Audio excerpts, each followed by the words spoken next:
आदर सम्मान अभिनंदन आभार। नमस्कार देवियों सज्जनों, स्वागत आप सभी का एक बार फिर से आपके अपने YouTube चैनल अभिवानी में। और मेरा नाम है अभिषेक शर्मा। सभी बड़ों को प्रणाम, छोटों को प्रेम, शुभ प्रभात, very good morning to all of you. 10 दिसंबर 2024 है, दिन है मंगलवार। राम राम, जय सिया राम आप सभी को। और चैनल पर आए हुए सभी नए सब्सक्राइबर्स का बहुत बहुत स्वागत है आपके अपने चैनल पर। धन्यवाद, आभार आपने सब्सक्राइब किया उसके लिए। सोनी लिव ऐप को खोल लीजिए, इस बैनर को सर्च करिए, पार्टिसिपेट नाउ पे क्लिक करिए। कौन बनेगा करोड़पति 2024 सीज़न 16 का क्विज़ खेलेंगे, जिसका नाम है IDFC first bank daily quiz. इसको आप कल यानी कि 11 दिसंबर 2024 दिन बुधवार को सुबह 10 बजे से पहले यानी कि 9:59 तक खेल सकते हैं। 500 पॉइंट्स ही मिलेंगे, आप 24 घंटे में कभी भी खेलें।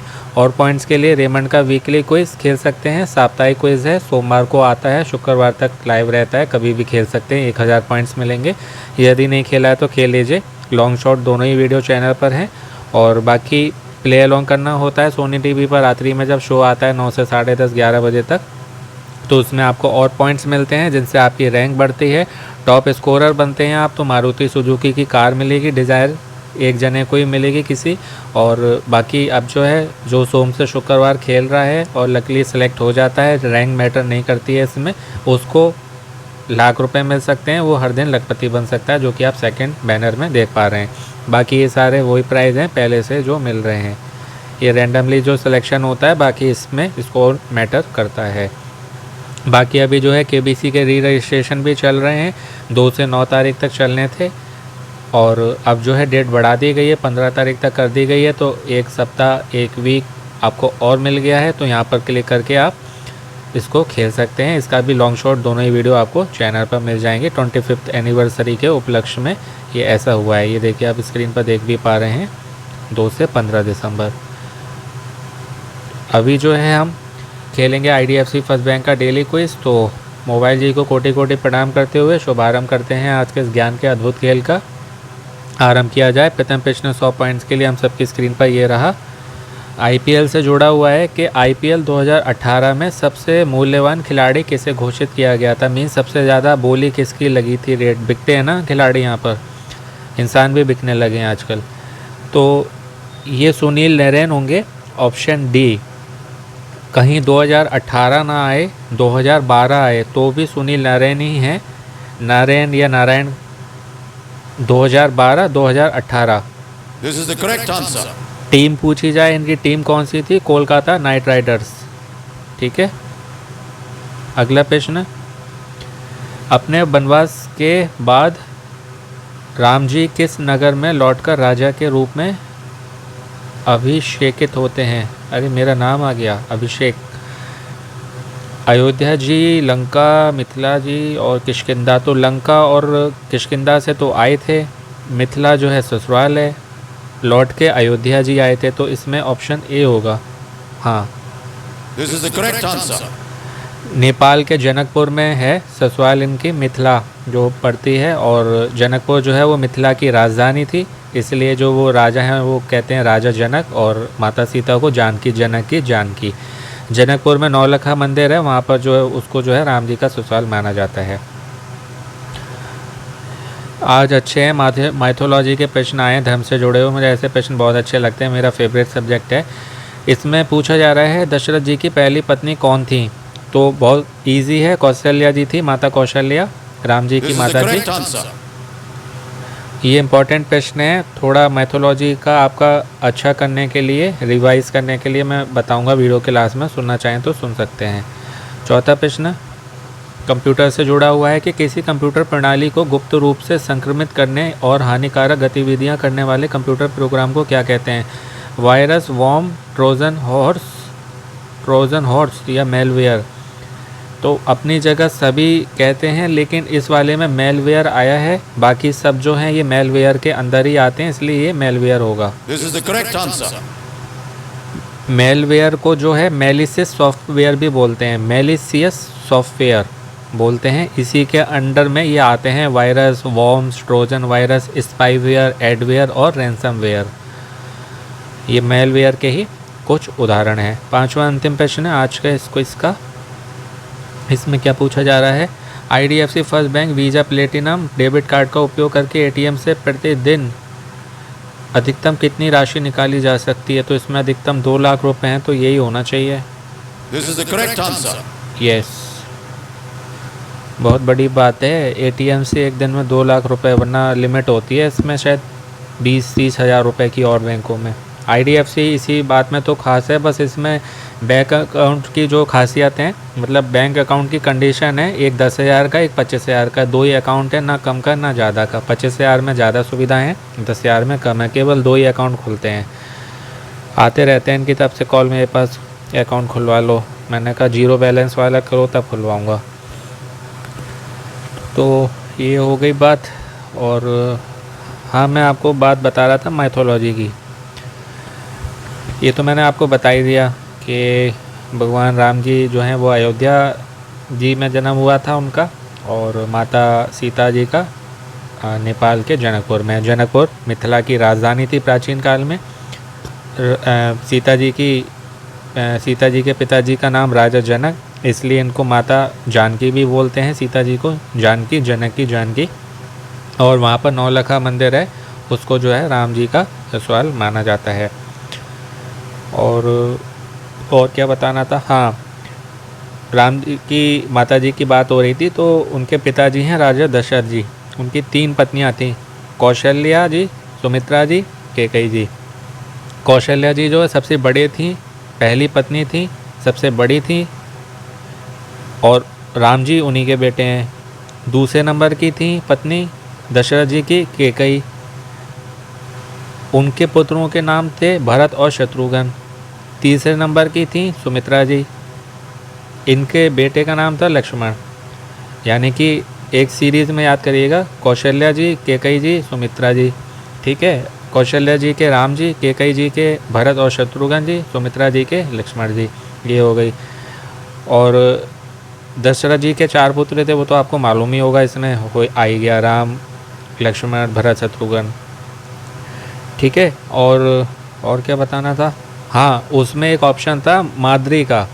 तो माद्री, ये 3 ऑप्शन थे, ये रामायण जी से जुड़े हुए हैं। और वो जो तीसरा वाला ऑप्शन था माद्री का, वो महाभारत का एक पात्र है। पांडु थे, जो पांडु जी, जिनके 5 पुत्र थे, इसलिए उनको पांडव कहा जाता है ना। युधिष्ठिर, भीम, अर्जुन, नकुल और सहदेव। पांडु जी की 2 पत्नियां थी, बड़ी थी कुंती जी, माता कुंती थी। तो कुंती जी के पुत्र थे कर्ण, जो कि सूर्य पुत्र कहे जाते हैं, क्योंकि ये सब जो है ना भगवान के, अलग अलग भगवानों के आशीर्वाद से उत्पन्न हुए हैं। ये हुए मतलब उनके गर्भ से उत्पन्न है, लेकिन अलग अलग देवताओं के आशीर्वाद से हुए हैं। तो कर्ण जो है वो सूर्य देव के आशीर्वाद से उत्पन्न हुए थे, उन्हें वरदान था। तो उन्होंने एक बार ऐसे ही सहेली से अपनी बात कर रही थी, तो मन में आया कि ऐसी, मतलब उनकी इच्छा हुई कि जो है मुझे पुत्र हो जाए, और उनको वरदान मिला हुआ था। तो उन्होंने वो मजाक कहा था, वो सही हो गया। तो मतलब बिना विवाह के जो है वो गर्भवती हो गई थी, इसलिए संसार क्या कहेगा, उनके चरित्र पे लांछन लगाएगा, इसलिए जो है उन्होंने अपने पुत्र का त्याग कर दिया था, और जो है एक टोकरी में रख के बहा दिया था नदी में। तो फिर वो जो है उनको मिला था, जिनको, इसलिए कर्ण जी जो हैं उनको सूत पुत्र इसलिए कहा जाता है, जो वो रथ चलाते थे शायद, उनको मिला था, वो नदी किनारे वो थे। लेकिन वो पुत्र जो हैं कुंती जी के ही हैं, और सबसे बड़े पुत्र हैं। लोगों को लगता है कि युधिष्ठिर सबसे बड़े पुत्र हैं। युधिष्ठिर जो हैं वो यमराज जी के आशीर्वाद से उत्पन्न हुए थे। तो सबसे बड़े थे कर्ण, फिर युधिष्ठिर, फिर भीम, फिर अर्जुन, फिर नकुल सहदेव। नकुल सहदेव की माता का नाम था माद्री, जो तीसरे वाले ऑप्शन में था ना। एक बार फिर से बता देता हूँ। पांडु थे, पांडु के 5 पुत्र थे पांडव, इसलिए कहा जाता है उनको, ठीक है। उनकी 2 पत्नियां थी पांडु की, बड़ी थी माद्री, मतलब पहली पत्नी थी माद्री, दूसरी थी, पहली थी कुंती। कुंती जी के 4 पुत्र थे, कर्ण, युधिष्ठिर, भीम और अर्जुन। दूसरी पत्नी थी पांडु जी की माद्री, उनके 2 पुत्र थे, नकुल और सहदेव। वो छोटे जो थे इनमें, वो नकुल सहदेव थे। और ये भी कहा जाता है कि इनकी जो है एक पुत्री भी थी माद्री की, शाश्वती नाम है। ये मुझे 100% कन्फर्म नहीं है, आप में से किसी को मालूम है तो बताइए, मैंने आपको सही बताया नहीं। एक शायद इनकी पुत्री भी थी, शाश्वती उनका नाम था। तो इस तरीके से ये याद करिएगा। सबसे बड़े पुत्र कर्ण थे, फिर युधिष्ठिर, भीम, अर्जुन, फिर नकुल, सहदेव। कर्ण, युधिष्ठिर, भीम, अर्जुन कुंती जी के पुत्र थे और माद्री जी के पुत्र थे नकुल और सहदेव। ठीक है, ये याद करिए। वो कहीं मान लीजिए इस तरीके से प्रश्न आता है कि इनकी कुंती की पुत्री का क्या नाम था, नहीं माद्री की पुत्री का क्या नाम था, वहाँ पर शाश्वती आए तो फिर आपको जो है उसको चुनना है। तो ये थी आज के क्विज से जुड़ी हुई कुछ इंपॉर्टेंट बातें और आशा है आपको अच्छे से बता पाया हूँगा। आपकी जीके और इम्प्रूव और गेन हुई होगी। ऐसे ही और जनरल नॉलेज के लिए हमारे चैनल पर जितने भी आपको लॉन्ग वीडियो मिलेंगे किसी भी क्विज़ के, सबसे आपकी जनरल नॉलेज की तैयारी और अच्छी होगी। शॉर्ट्स वीडियो हैं हमारे चैनल पर मिलेंगे आपको, उससे रिवीजन आपका हो जाएगा। बाकी जिनको केवल आंसर चाहिए होते हैं उनके लिए आंसर्स भी हैं। मज़े से 1 मिनट में गाना सुनिए, आंसर दीजिए, सबका ध्यान रखना होता है मुझे। और बाकी जो है अमेज़ॉन का डेली क्विज़ आता है, उसमें 5 क्वेश्चंस आते हैं, उससे आपकी तैयारी अच्छी होगी, रिवीजन भी होगा। और क्विज़ है वो तो लकी ड्रॉ में एंटर करके आप प्राइजेज भी जीत सकते हैं। कल शायद नहीं आया था, आएगा तो दिन में देख लूँगा, मैं समय मिला तो वीडियो बना दूँगा, नहीं तो जो है वो कल नहीं आया था। बाकी पहले के आपको सभी मिल जाएंगे और री रजिस्ट्रेशन तो चल ही रहे हैं। चांसेस बढ़ाने के लिए मैंने आपको बताया था क्या करना है। आपके पास जितने भी फ़ोन नंबर हैं, नए नंबर ले सकते हैं, कई सारे तो ले लीजिए, अपने ऊपर इन्वेस्ट करिए। जब इतनी मेहनत से तैयारी कर रहे हैं तो कुछ 1000 रुपये खर्च करिए, सिम लीजिए, एक महीने का उसको रिचार्ज करवा लीजिए और रजिस्ट्रेशन करिए अधिक से अधिक नंबर के, क्योंकि करोड़ों लोग खेलते हैं तो एंट्रीज़ भेजते हैं, तो आपकी एंट्री जितनी ज़्यादा जाएंगी उतने ज़्यादा चांसेस बढ़ेंगे। बाकी लक भी मैटर करता है, कई बार जो है एक नंबर से भी आ जाता है, लेकिन मैं केवल आपको जो है ट्रिक आइडिया बता सकता हूँ। मानना ना मानना तो देखिए आपके ऊपर है ना, हर किसी का बजट अलाउ नहीं करता है। तो जो मुझे मतलब मेरे सीनियर से पता चलता है वो मैं बताता रहता हूँ आपको, जिससे हेल्प हो जाए। मैं चाहता हूँ हमारे चैनल से भी जाएँ ज़्यादा से ज़्यादा लोग, और जो है आप अपनी ये तैयारी करते रहें, क्वालिटी स्टडी करें, यानी कि कम पढ़ें या ज़्यादा, ऐसा पढ़ें बिना ऑप्शन से आप जो है अपना आंसर देते रहें और अलग अलग समय पर आप जो है आंसर सबमिट करें। किसी नंबर से सुबह, दोपहर, शाम, रात, इस तरीके से करके आप सबमिट करें। और बाकी 9 बजे तक का टाइम रहता है रात्रि में, तो 8:59 तक आप कभी भी आंसर दे सकते हैं 24 घंटे में। और 9 सवा 9 बजे आंसर देने से ये नहीं होता है कि गारंटी हो जाती है। जब क्वेश्चन आता है वो मन की शांति है, आप चाहें तो 1 नंबर से मन की शांति के लिए तब भी कर सकते हैं। बाकी फिर अलग अलग समय पर आप करते रहें और अपने फ़ोन का ध्यान रखिएगा। ट्रू कॉलर या ऐसी कोई भी ऐप है तो जब तक केबीसी चल रहा है हटा दीजिए। स्पैम फोल्डर नाम से ही स्पैम फ्रॉड नाम से ही कॉल आती है केबीसी की तरफ से, कभी केबीसी लिखा हुआ नहीं आता है तो वो जो है ब्लॉक कर देगा उसको, आप चांस मिस कर देंगे। बहुत सौभाग्य से आती है केबीसी की कॉल। और कल क्वेश्चन जो आया था वो कहने को लास्ट क्वेश्चन होता, आज उसका आंसर देना होता, लेकिन दिन बढ़ गए हैं तो 15 तारीख तक आप दे सकते हैं। कॉलिंग की बात करें तो 11 से 15 तारीख तक चलनी है, लेकिन एक दिन पहले भी स्टार्ट हो जाती है। तो आप जो है अपना फ़ोन का ध्यान आज से ही रखेंगे, 10 तारीख से 15 तारीख तक अपने फ़ोन का जो है आप विशेष ध्यान रखिएगा। और बस अपना तैयारी करते रहें, टेंशन नहीं लेना है, गेम को गेम की तरह लेना है, सीरियसली नहीं लेना। ज़िंदगी में करने को और भी बहुत कुछ है। केबीसी नहीं था तभी जीवन चल रहा था, आगे भी चलेगा, तो इतना ज़्यादा सीरियसली ना लें और बस अपना तैयारी करते रहें, कर्म करें बिना फल की चिंता किए, जब समय आएगा फल मिल जाएगा। तो खेलते रहें, मोटिवेट रहें, पॉजिटिव रहें, अपनों का ध्यान रखें, स्वस्थ रहें, मस्त रहें, पसंद रहें, सुनते रहें अभिवाणी भाई अभिषेक के शर्मा। आपका दिन और जीवन शुभ हो। शीघ्र मिलते हैं एक नए वीडियो में। All the very best and best of luck friends. नमस्ते, शुभ दिन।